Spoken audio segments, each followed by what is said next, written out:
जब आत्मा शरीर में स्थित होती है तब वो 3 आंतरिक शक्तियों द्वारा कार्य करती है। ये शक्तियां हैं मन, बुद्धि और संस्कार। मेरे संकल्पों की रचना का आधार हैं भूतकाल के अनुभव, प्रभाव, स्मृतियां तथा दूसरों द्वारा प्राप्त जानकारियां। आत्मा में निहित संकल्पों की रचना और अनुभव करने की शक्ति को ही मन कहते हैं। कभी कभी ऐसे विचार मन में प्रकट होते हैं जिनकी हमें जानकारी भी नहीं होती और वे निरंतर बहते रहते हैं। ये कैसे होता है? इसका कारण है अवचेतन मन में संचित पूर्व कर्मों की सुषुप्त स्मृतियां। मन में उठने वाले संकल्पों का स्वरूप कुछ भी हो सकता है, जैसे अच्छा या बुरा, समर्थ या व्यर्थ, सकारात्मक या नकारात्मक। संकल्प एक विचार भी हो सकता है। प्रायः संकल्प मुझे कुछ करने के लिए निर्देश देते हैं। मैं आत्मा निर्णय लेती हूं कि ये करना है या नहीं, अभी करना है या बाद में, ये अच्छा है या बुरा, आदि आदि। संकल्पों को निरीक्षण करने तथा निर्णय करने की आत्मा की इस क्षमता को ही कहा जाता है बुद्धि। निर्णय के आधार पर मैं आत्मा कर्म करती हूं।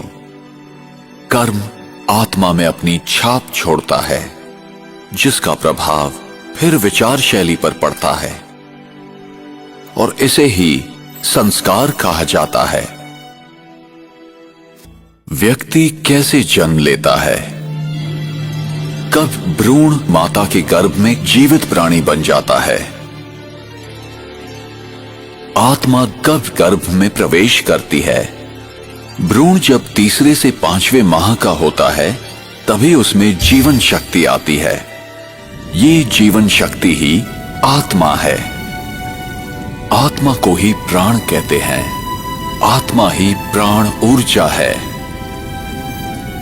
आत्मा में संचित विशेषताओं और अनुभूतियों के आधार पर शरीर के डीएनए तथा विभिन्न अंगों का निर्माण होता है।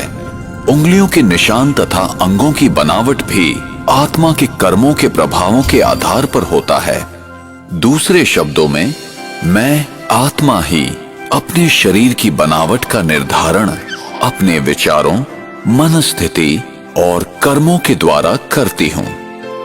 सामान्यतः जब आत्मा नए शरीर में प्रवेश करती है तो पिछले जन्म के अनुभव, स्मृतियां और घटनाओं को भूल जाती है।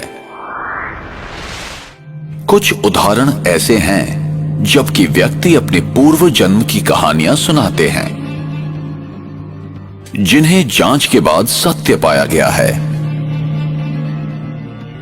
हम अक्सर देखते हैं कि अबोध बालक बिना किसी कारण रोते हैं या हंसते हैं। पूर्व जन्म की स्मृतियां ही इसका कारण होती हैं। इसकी दूसरी ओर मृत्यु क्या है?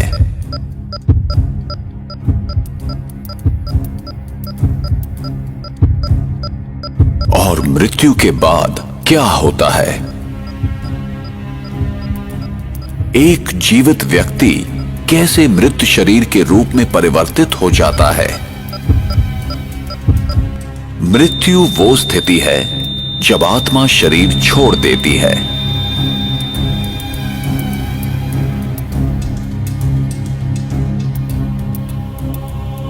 और आत्मा जब शरीर छोड़ती है तो वो शरीर जो खून, हड्डी, मांस से बना हुआ आत्मा का वस्त्र है, एक पुतला मात्र रह जाता है जो प्रकृति के 5 तत्वों में विलीन हो जाता है।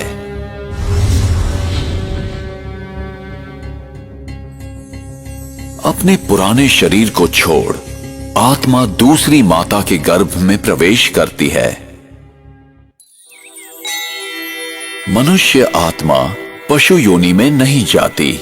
जैसे सेब के बीज से कभी संतरे का वृक्ष नहीं निकलता, वैसे ही मनुष्य आत्मा सदैव मनुष्य शरीर ही धारण करती है। आत्मा जब भी किसी नए शरीर को धारण करती है तो वो अपने नए मित्र संबंधी और अपनी एक नई पहचान बनाती है। जैसे कोई नाटक में कलाकार अपने अनुरूप वस्त्र पहनकर एक निर्धारित समय में अपना अभिनय करता है, ठीक उसी प्रकार इस विश्व रंगमंच पर आत्मा भी एक कलाकार की तरह अपने निर्धारित समय पर अभिनय करती है।